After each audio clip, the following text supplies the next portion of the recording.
Good morning, good afternoon, or good evening, whatever time it is that you inky savages are joining me for episode number 192 of the PenBoyRoy Pentertainment Podcast.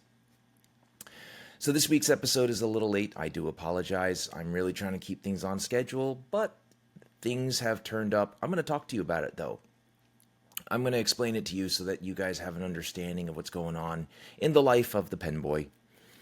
And real quick before I do that, though, I do want to just make sure I get the dishes out of the way, and I talk about my very gracious sponsors. So I'm going to throw pictures in the video if you're watching this on YouTube, but right now over at Gold Spot Pens, using the affiliate link in the description below, the Navalar, that's the new name for Narwhal, Horizon Earth Day Special Edition Gaia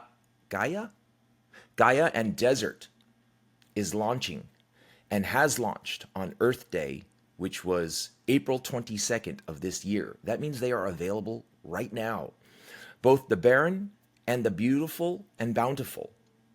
Celebrating Earth Day 2024 are two new additions to the Navalar Horizon collection, Gaia. Okay, I appreciate Tom because he knows I can't read this stuff. And he actually put in quotation marks, pronounced so Gaia. So this one is lush with life, hope, and optimism with shimmering hues of lemon lime, pearl white, and green trim. Oh, he got me at green. You might call this the Sprite pen, or 7-Up if you prefer. Me, I don't like either. Then there's the Coca-Cola-like appearance of the desolate desert design decked out in a decadent brown and cream color. It's like a root beer float with gold trim. Handmade acrylics from Starry Night and resins of Texas. I'm going to read this word for word here because he writes really well. I'm not going to improvise here. Pen pals can feel good about their eco-friendly choice of using a long-lasting fountain pen that uses bottled ink instead of disposable cartridges. Plus, Navalar donates a portion of the proceeds from every Horizon Gaia and Desert pen sold to selected NGOs committed to preserving our planet. By choosing these pens, you're not just making a statement of style, you're contributing to a cause that supports Earth's well-being. So it's a piston fill mechanism. It has a number 6 size stainless steel nib. It's not Yovo, because if it was Yovo, he would have said Yovo, but it's not. So know that. So it's a unique nib in that it's not a Yovo nib and it's not a standard Bach nib that just is in every pen nowadays. So that's kind of cool. I like that. I like that we have some variation and whatnot. These pens do look very cool. And looking at them, I do definitely see the association with soda pops that he kept bringing up, and I like it. I actually like the green one. I like the brown one. I like the green one more. Now, the MSRP of these are $168. But don't forget, if you use coupon code STEAMBOAT at checkout, using the affiliate link in the description below, you'll save yourself additional money on these pens and many other products on the Gold Spot website. So, Tom, thank you for that read. That spells everything out for me, including pronunciation. That is awesome of you. And, of course, I really need to talk about Luxury Brands of America. Now, Luxury Brands of America is distributing a lot of stuff, right? They distribute Platinum, they distribute Benu, they distribute Waldman, and that's just some of them. They also distribute Laban. They're also distributing Girologio pen cases. The new GirologioMade.com website is live. Enjoy 10% off with code PENSAVAGE! So all caps, PENSAVAGE10! So that's cool. So you can use the coupon code for GirologioMade.com to buy a pen case that you want using coupon code PENSAVAGE10! I don't know what the 10 is about. I guess they had to use numbers or something like that. So I came up with Pen Savage, as you guys could probably figure, and he came up with 10! So, oh, I see, because you can get 10% off. It all makes sense now.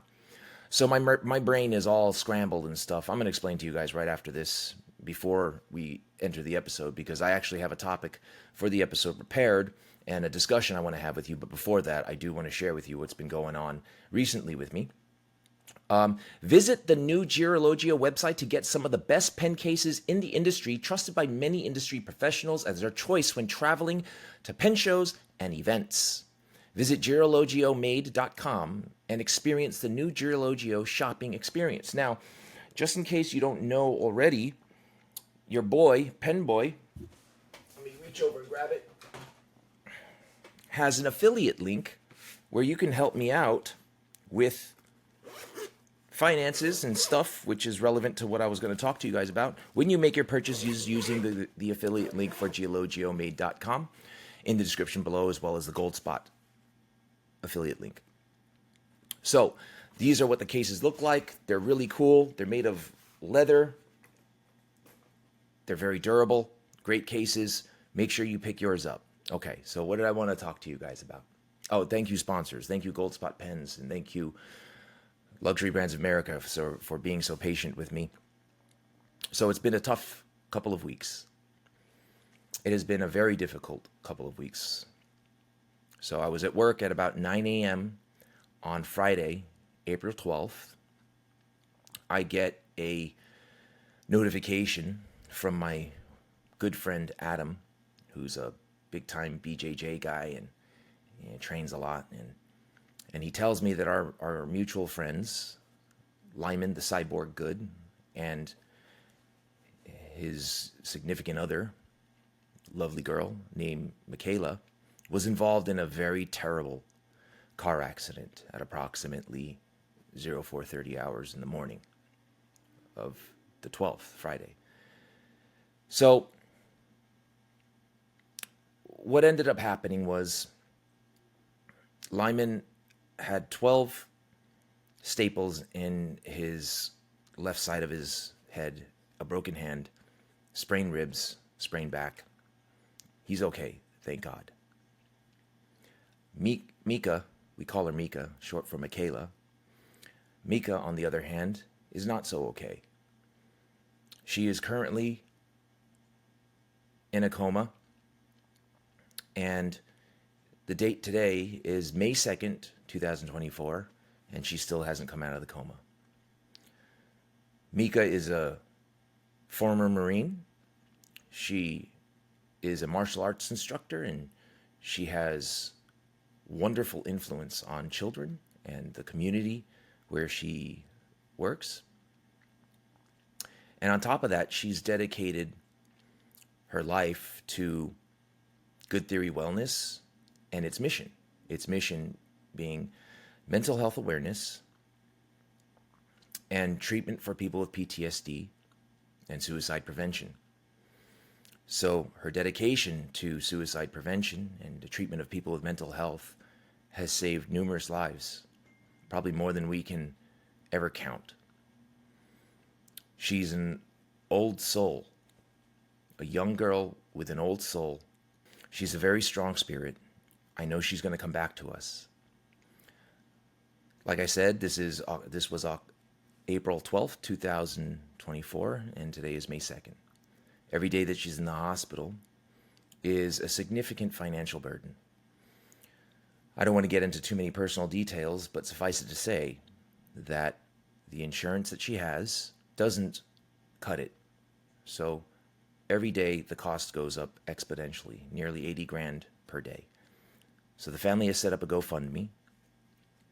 And if you guys would be so kind as to contribute to the GoFundMe, Michaela's family would appreciate it greatly. Lyman Good would appreciate it greatly.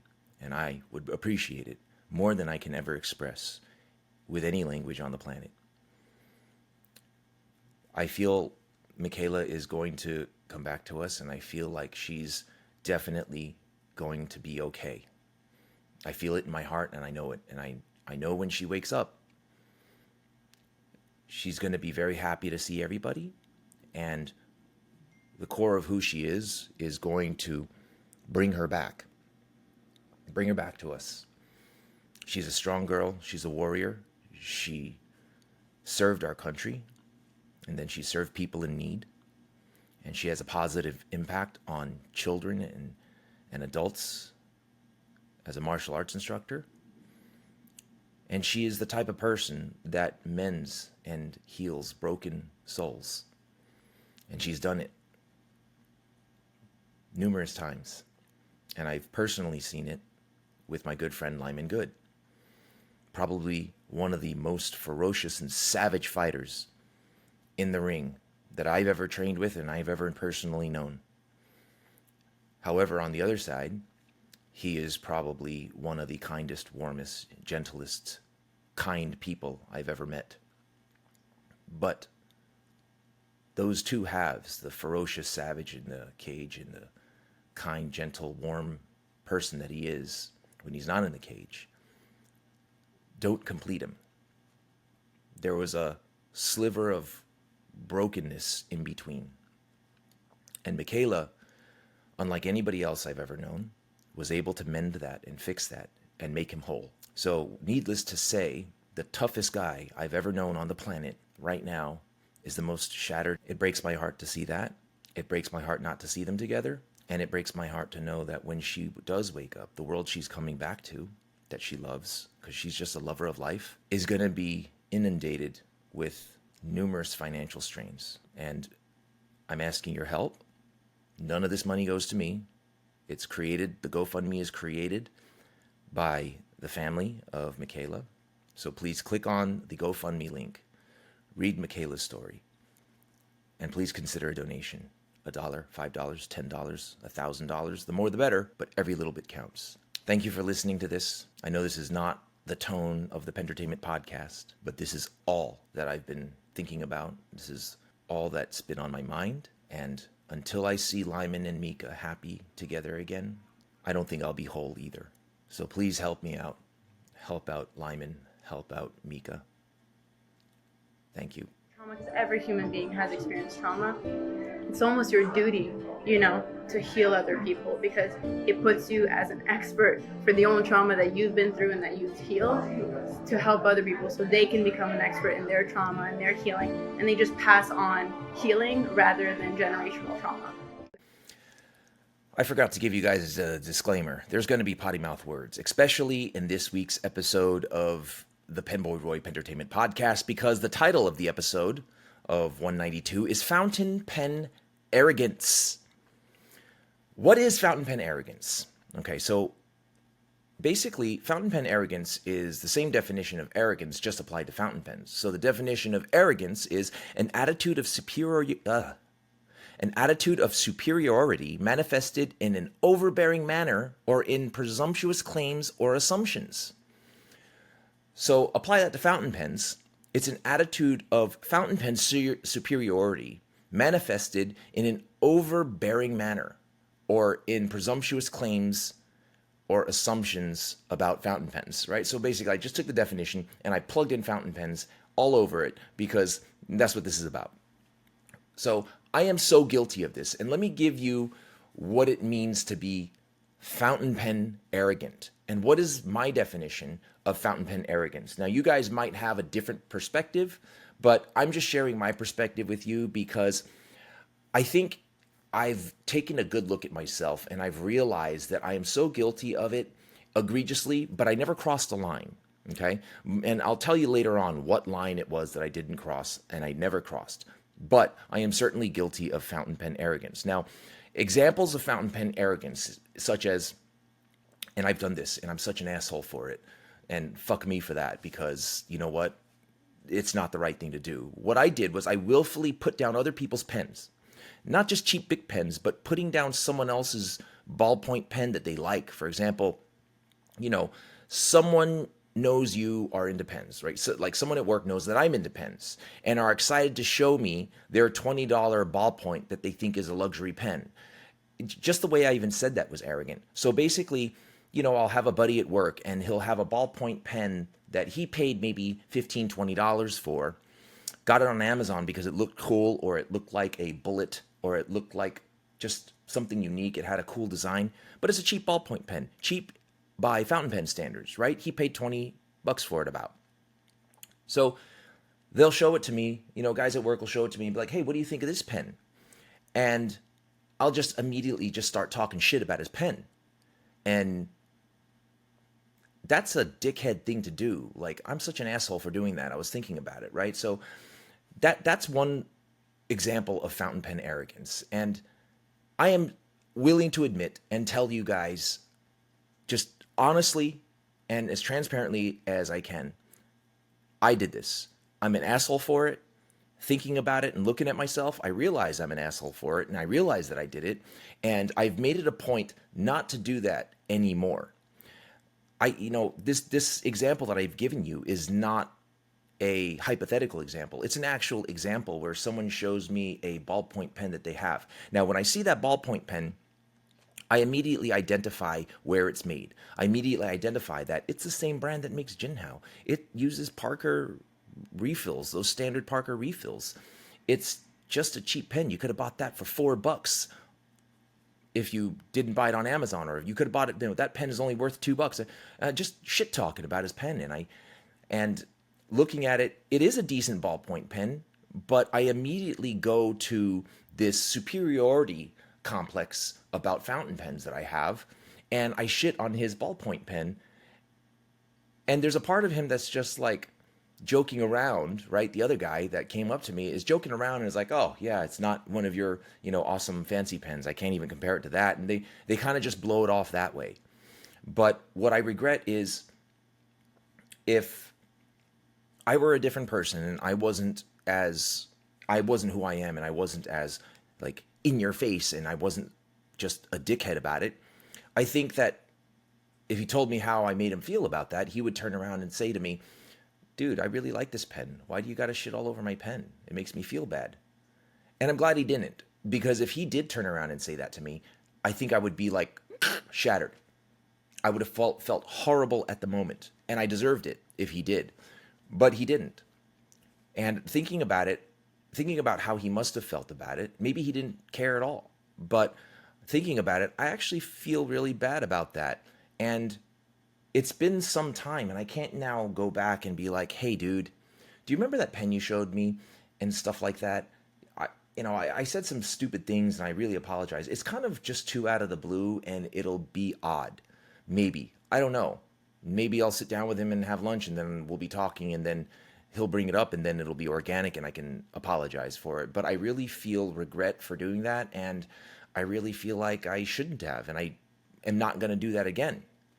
Another example of fountain pen arrogance that I am guilty of, and all these examples are something that I am guilty of, is when someone comes up to me because they're excited about a pen that they have. They don't know anything about pens, and this falls in line with the first point, the first example. When asking me if their pen is good, I immediately start dissecting how shitty it is, dropping history and stats on the pen like a fucking know-it-all, right? Who likes a fucking know-it-all? Nobody, right? So somebody will come up to me with this pen that I can clearly tell is made by the same brand that makes Jinhao, because I can tell by the stock parts, and then dickhead me will be like, "Oh yeah, this is a pen made in Guangzhou, China by the Shanghai Guangzhou Stationery Company. They have stock parts. They have parts made by the thousands and thousands, and it costs about 2 cents to make this pen. This screw-on piece can fit on any other piece, and blah blah blah blah." And I start telling them the history of that company and all this stuff. It's such a silly thing to do, and I've done it. And thinking about it, that's another thing. It might not be as mean as the first example where I'm just putting down someone else's pen, but it's coming off as a know-it-all, which I guess, my ADHD brain, when I am excited about something and I want to talk about something, I just go off on tangents, and I literally arrest them and trap them in front of me to the point where they can't really escape, and they have to stand there and they have to listen to everything I have to say about their pen, making them now regret having ever come up to me and started a conversation in the first place about pens, right? So for me, I'm like, "Oh, I want to share my knowledge. I want to educate him. And I want to tell him how wrong a path he is on by using ballpoint pens as opposed to fountain pens. I want to show him the light. I want to show him the way." But what I realize is instead of showing him the right way, I'm taking a big dick pen and shoving it down his throat and making sure that he's never going to come back to me and ask me again. And that's something I really thought about and took a look at deep in myself. And I'm like, you know what? I can't do that either. Because part of the reason why I like talking about fountain pens is, in a way, and I don't know if this is a good word to use, but I want to proselytize the glory of fountain pens. But the way to do that is by being modest and humble about it, and sharing an experience and what the value is to you, without putting down what the value is of their pen to them, right? They might really like ballpoint pens, or they might like the material of their ballpoint pen, and it's not up to me, and it's not my place to tell them that their pen is shitty. It's not my place, and it's not my right, really, to put them down in that way. And now that I think about it, and I've been thinking about it, I realize not only am I ruining future conversations and potential between me and this other person, they could very well now just shut off to the whole idea of fountain pens. Now, having said that, there have been times where guys would come up to me and they got their very first ultra cheap fountain pen. It could have been a Platinum Preppy or the Pilot Varsity or something more expensive like a Lamy Safari. And for some reason, that arrogance doesn't kick in the same way. And this is what I was talking about earlier. I don't cross that line of saying, oh, your cheap fountain pen is not as good as my expensive fountain pen. For some reason, if they got a fountain pen that was 50 cents, I would still value their pen. And I would still value that it's a fountain pen. But that's no longer an objective perspective. I am now just shitting on someone's pen because it's a ballpoint pen, and it could be a Mont Blanc, it could be a Visconti, Homo sapien ballpoint pen, it could be the greatest ballpoint pen on the planet Earth. And I would still shit on it just because it's the ballpoint pen. Very close-minded, very not cool. And I don't know why I came to this self-realization. I'm not sure. Maybe it had something to do with fountain pen burnout, and I spent more time with ballpoint pens as a result, and writing with them, and I hated it, sure, and it really kicked me back into the fountain pen scope. But I'm not really sure what made me be self-introspective and made me decide to take a look at how I am acting. But I have. And it really made me think about the past and a lot of the interactions that I had, and I fucked up. How many people, had I been appropriate and different, would have gotten into fountain pens if I wasn't such a jock about it? And that's exactly what it is. I was just a douchebag jock about it. Now, if I hadn't been, maybe they would have gotten fountain pens. Maybe they'd given a shot. Because there are people that, I mean, it wasn't everybody that I came across. There are people that, asked me about fountain pens where I was feeling like they were genuinely interested and not just trying to mock me or, make fun of me, which if they did, I don't care. I can give it as good as they can. I can give it as good as they can. And I talk to them about it genuinely, and then they show up the next day or a couple days later with a Lamy Safari or something to the effect of that, something starter or a Metropolitan. And it makes me really happy because, yes, I got another one to join the team, the fountain pen team. And looking back over the last 6-7 years, I think I've had more people come up to me about pens, whether it's ballpoints or fountain pens, and not join Team Fountain Pen than did. I have to say maybe more than half didn't, and 40 to 30% of the rest, they actually did get a fountain pen. I don't know. I didn't keep in touch with them, unfortunately, but I don't know if they stuck with it. But I know that I probably turned off a lot of people from it. And that's not good, because the fountain pen industry, as booming as it is and as saturated as it is getting in terms of 500 colors of the same line of pen, or every pen having a Yovo nib, as much as it's that way, it's still an industry that I adore and cherish, and I want to protect it. And I don't want to see it go the way of Sega. I don't want to see it go the way of the 1990s comic book era. I feel like whenever there's something that's booming, it always has a peak and then it has a drop. And I don't want that to happen to fountain pens.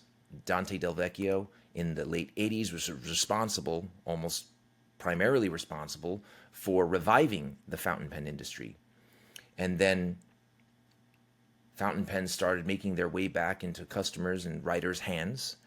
And then you had then guys like Brian Goulet, who started off selling bottles of ink from his bedroom to garage to a full-scale Avengers facility for fountain pens.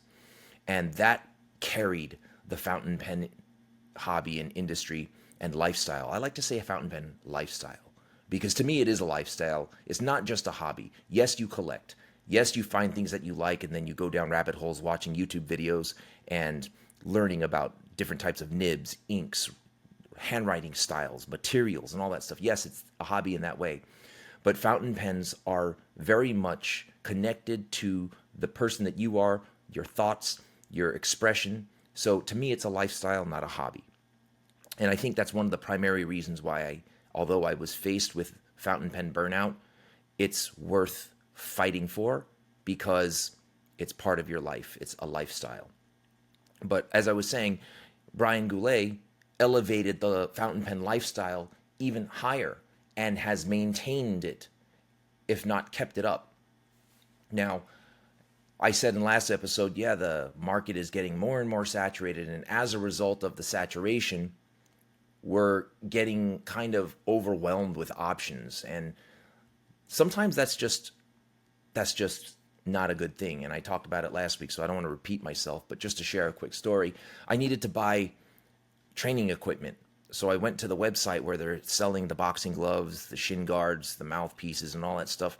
There's too many color options. And I'm just like, shit.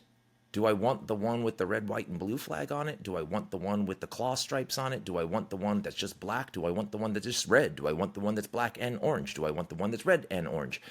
So many options, it became overwhelming to the point where I'm just like, oh, I'll do this later. Eventually, I did do it later.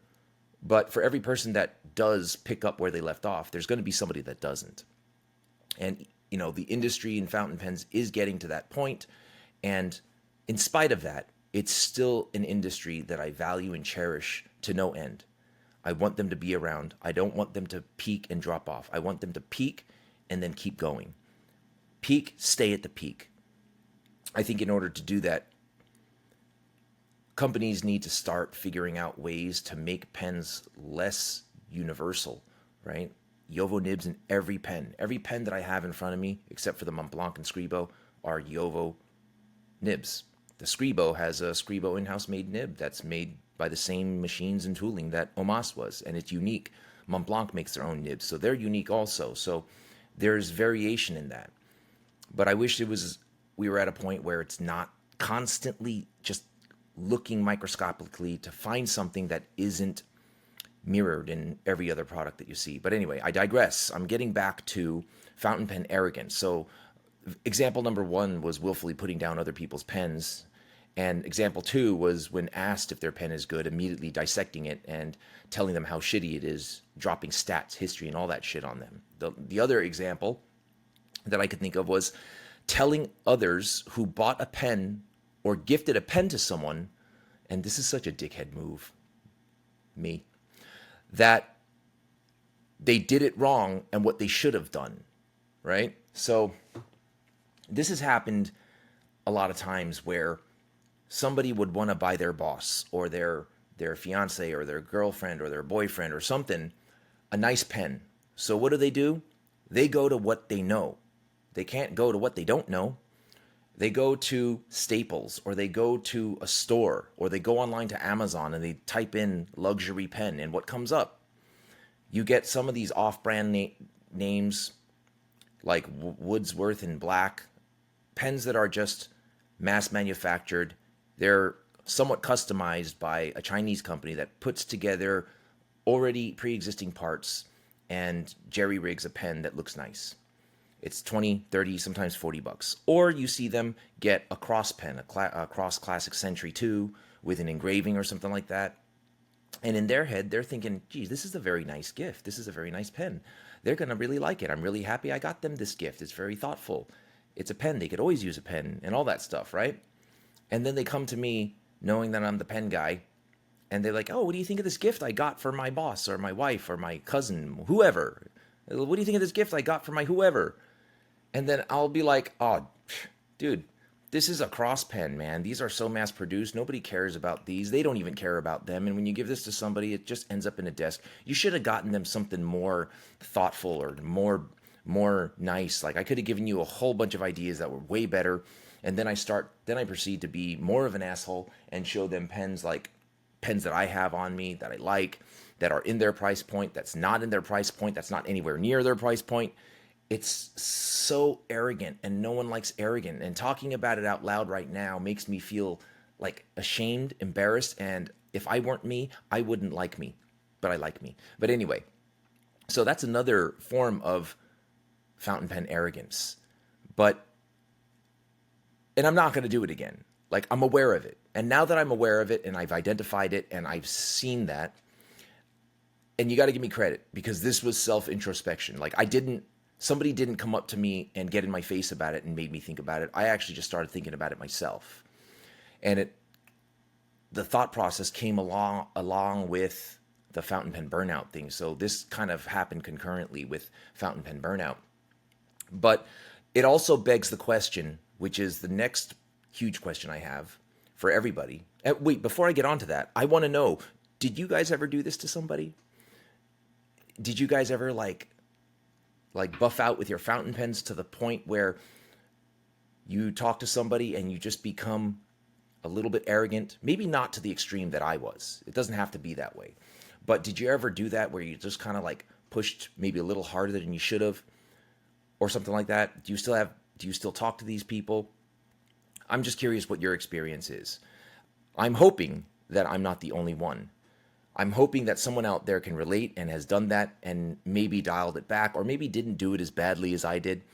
But if you did, please share. I'm sharing, right? Like no one's going to curse you out or judge you. Maybe they will, but who cares, right? But I just want to know, did you guys do this? Has this happened to you? If it has happened to you, then I'm just going to go ahead and bite the bullet on this one and say it's all my fault. I apologize for whoever it is that did it to you. But yeah, share in the comments. Did you ever get fountain pen arrogant on someone? Did you ever just like proselytize it and just shove it in their face and be an arrogant prick like I was? Or were you arrogant about it and not a prick like me? I don't know if there's different levels of it. If there is, then I got you all beat. I have the welterweight championship belt of fountain pen arrogance and being a prick. So, since I've shared, you guys share. Comments below or type something in. I gotta know. If I'm the only one, it doesn't change the outcome. The outcome is I was an asshole. I figured it out. I'm not going to be an asshole anymore. But if I'm not the only one, I just want to know, and maybe we can share thoughts and stuff. And I'm going to get to the comments from last week's episode. A lot of people commented. I appreciate your commentary and everything like that. But even if I'm not the only one, it doesn't change anything. It doesn't change the fact that I now know I was an asshole and I'm going to stop. But I just want to know if I'm the only one or not. So please share. Thank you. Now, next question. Why do we become fountain pen arrogant? So it's like, all right, I have this level of assholiness, and it seems like it's the only area in my life where I'm an arrogant asshole. How did I get that way? And the answer is because we know about something that is a better solution to a currently shit writing option. And that's what I wrote down initially and never changed it. After I wrote it, I looked at that and I'm like, this is the exact thing that I'm talking about. Like, I am being an asshole while trying to correct being an asshole. Like, listen to that answer. Because we know about something that is a better solution to a currently shit writing option. Like, I'm trying to fix being an asshole while being an asshole. It's really funny, but that's why. And if I used better words, I would say it's because I know fountain pens are so wonderful, and it's such a wonderful writing experience. I want other people to enjoy what they're missing out on. And that's the reason, that's one of the reasons for me. Why do I become fountain pen arrogant? Because I'm trying to share something good. And what ends up happening is sometimes you feel like you have to prove you're right before someone even starts to argue with you. So you start dumping fact after fact after fact, detail after detail, just so that they're disarmed before they even have a chance to engage with you. And that's not a good thing. That's never a good thing. And I know this. It's not a good thing in social settings. It's not a good thing at work. It's not a good thing anywhere. So why am I doing it with fountain pens? I'm just out of control when it comes to fountain pens because I love them so much, right? There's another thing, and it kind of relates to why we, how we want to share and we just dump information on them. It's to put on a front to those that want to mock or question your fountain pen hobby. The more you front, the more we feel it will dissuade people from mocking you. So I was thinking about it and writing it out, and as I was writing it out, I didn't realize that's what was in my head. So that's why writing is so important, because sometimes you have feelings and thoughts in your head that aren't really put together, and as you start writing, it starts making sense like a Tetris game, right? So I realized a lot of times I'll just start throwing facts and facts and facts to disarm someone in case they want to argue, or before they have a chance to like tease you for spending a lot of money on a pen, or before they have a chance to make stupid comments that piss you off and stuff like that. You just come out strong, right? It happens a lot of times when you're training. You start, doing your striking. For those of you who are martial artists, and the guy in front of you always goes a little bit too hard and always tries to get the best of you. So what do? You come out harder, and you come out higher than he would ever start, and just squash him before he has a chance to put a beating on you. And when it comes to fountain pens, I think that's what I was doing. As soon as somebody's like, hey, you got a new pen? I'll just start being really arrogant about it and start throwing words and terms that he doesn't know just to shut him up. So in a way, it's partly defense mechanism. It's also partly don't fuck with me, right? And it's also partly like I just want to show them that I'm armed and you didn't come to this gunfight with a gun. You came with a pencil, that kind of thing. And I don't think it's necessary. It's totally not. And it's weird because I do these things frequently and often, and a lot of times I don't know I'm doing it until someone tells me. But nobody's told me. Usually if I do something annoying consistently enough, my wife will tell me, and then I'll think about it and then fix it. But in this case, I'm pretty sure I annoyed a lot of people, but no one told me. And since no one told me, I didn't really think about it, and it's been a while. So to everybody, if you're listening and I did this to you, I apologize. And again, everybody listening and watching, you might be clicking off and you're like, I can't listen to this asshole. He's an arrogant asshole. But I still want to hear your comments in the description below. I don't get butthurt easily, so throw down whatever you want to say. We also have pride in fountain pens. So this one is more innocent and inadvertent. There are times that I'm just so proud of a pen that I have, just really proud of it and happy that I have it, that I can't wait to talk about it. And I don't think that's a problem at all, right? It does come across as arrogant, but it could also be just excitement and enthusiasm. But the problem is, someone who's not into fountain pens won't share the same enthusiasm and won't understand why you're so enthusiastic about it. So I realized, all right, maybe I need to just dial back a little bit, be a little bit more self-control, and I can express and share my enthusiasm without, getting this close to their face, without shoving it down their throat. Now, here's another one. The last 2 points that I have, they kind of are similar. I'm going to read them consecutively, and then I'll talk about it. Mob mentality.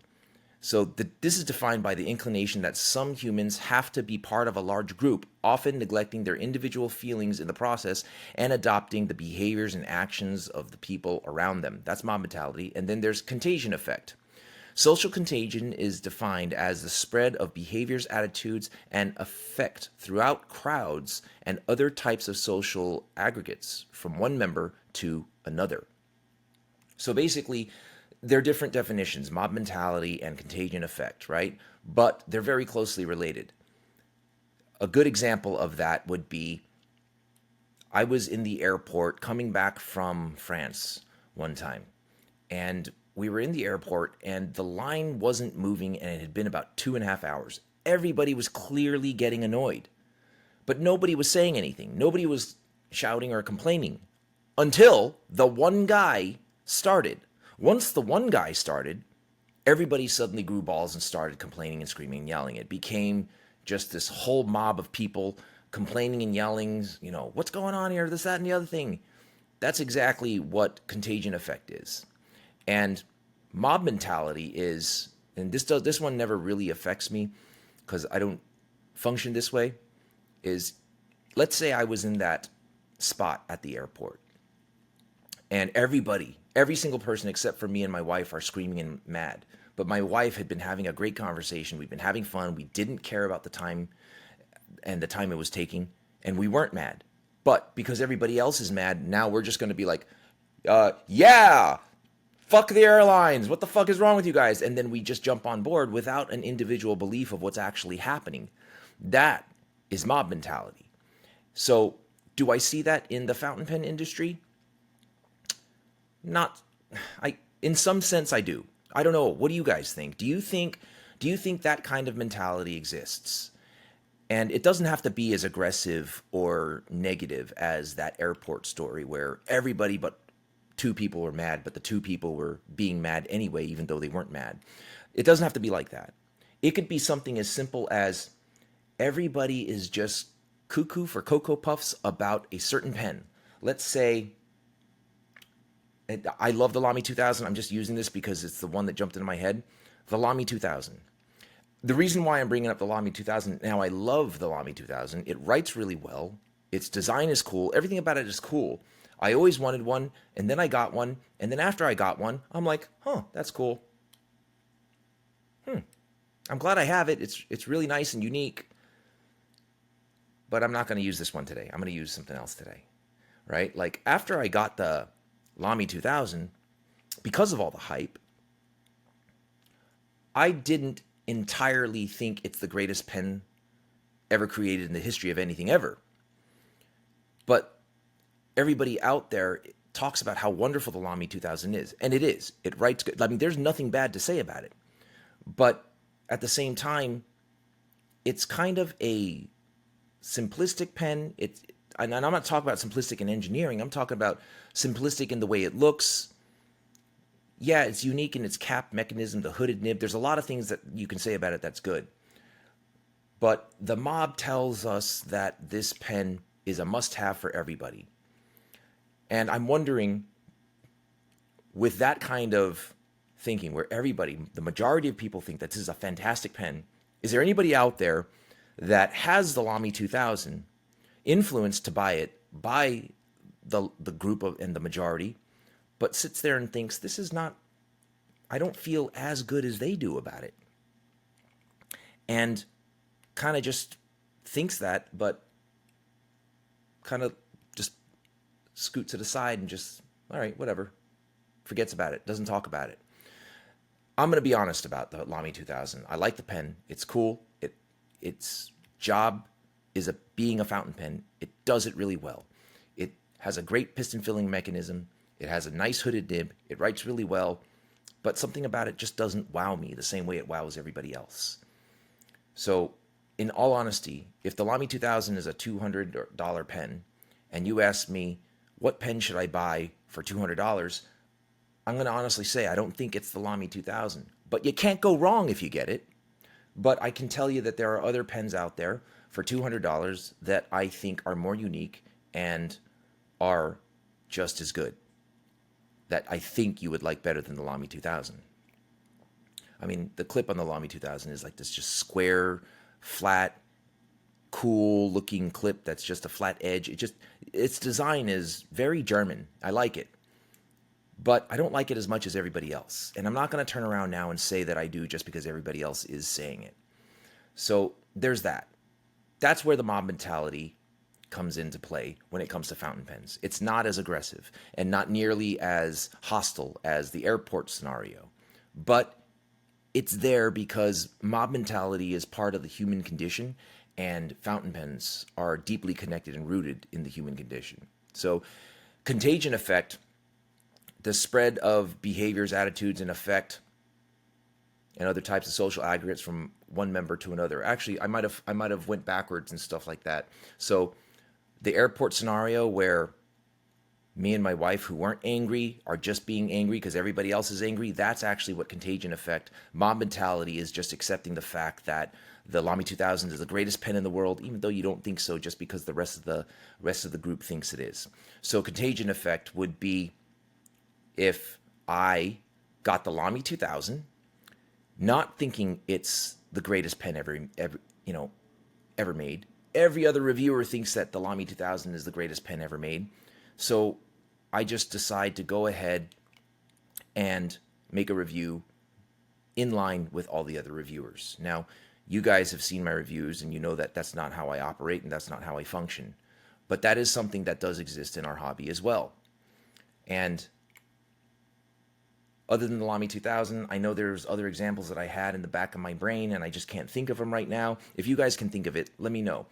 When it comes to mob mentality and contagion effect, like this doesn't really, it really more applies to like big civil disobedience type stuff. This isn't civil disobedience. I'm just using this as kind of like a vehicle to demonstrate what I'm trying to talk about. But when it comes to that, are there pens out there or pens that you own right now in your collection that you got because everybody told you it's so great? And then when you got it, you're like, it's not that great. It's not bad. It's just not that great. And I don't see what all the fuss is about. I want to know if you're experiencing that, if you're thinking the same way about a pen that you have, and what pen is that? Share it in the comments. And the reason why I want to know is because I want to explore it, right? Like, so if, for example, if you feel that way about, I don't want to pull up a pen because I don't want you to think that I'm thinking that about the pen. I'll just use this. If you think that about this Sharpie, everybody in the world is saying this Sharpie is the best Sharpie pen ever, permanent marker pen ever made. And then you get it and you don't agree. I want to know about it. Tell me what pen that is and put it in the comments if you're comfortable doing that, because you may not be comfortable blowing yourself up, but I'm curious. You could also email me at PenBoyRoy@gmail.com or pentertainmentpodcast@gmail.com. I'd love to hear from you. I've been a little busy with the situation with my friends and stuff like that and work.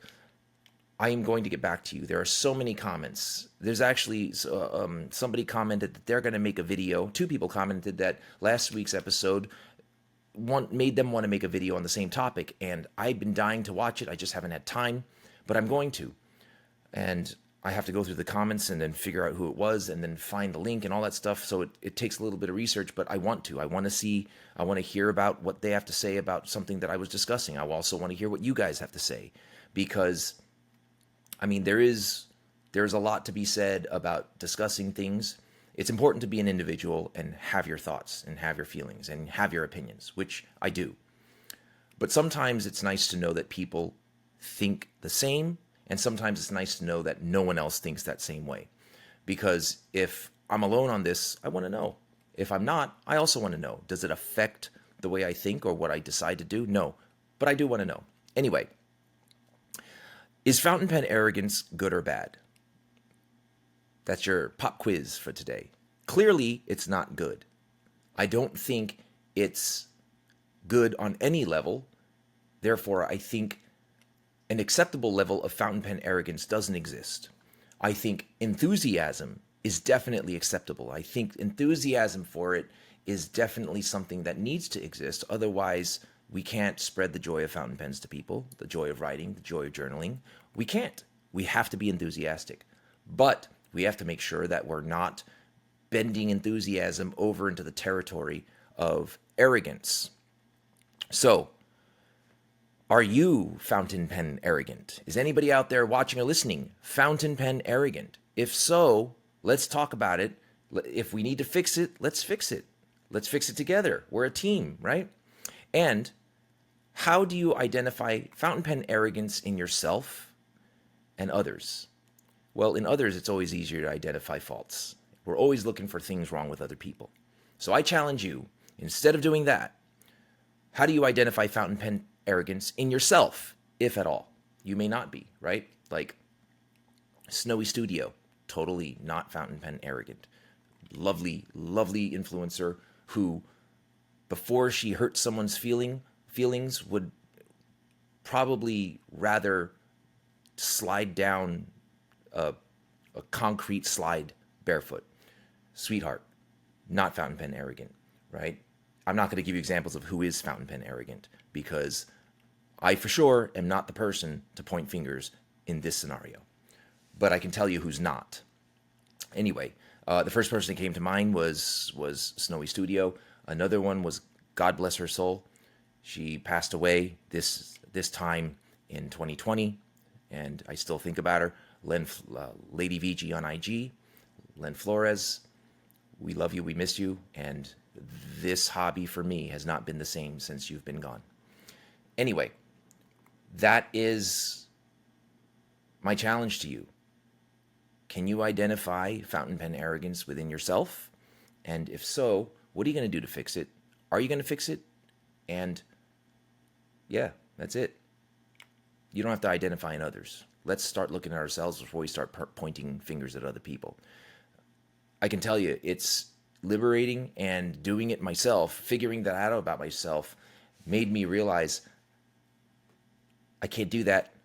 That's not a good thing to do. I'm not being a good person. And I typically try to live my life being a good person. You know, ADHD sometimes makes me look like a hyperactive idiot. But I'm trying not to be. So if you guys can share in the comments below your opinions and your experiences, I would definitely appreciate it. And that's all I got for this week. But before I sign off, I just want to touch back to my good friend Lyman Good and Mika.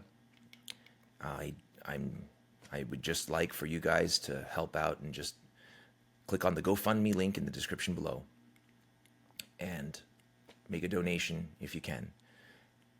I just want her to come back. I want her to come back to Lyman. I want to see them together. I want to see them happy. And I don't want them to be destroyed financially by this. They've built a lot together. They've helped a lot of people. And they're good for this world. They're going to do great things. They were meant for it. I can feel it, and I know. And anybody else who's listening to this, who knows him and her and them together, know what I'm talking about. Something changes when you're around them. They're very good people. So if we can help them out, it'd mean the world to me. So anyway, that's all I got for this week's episode of the PenBoyRoy Pentertainment Podcast. This was episode number 192. Thank you for joining me. I love you guys. Be well. Be safe.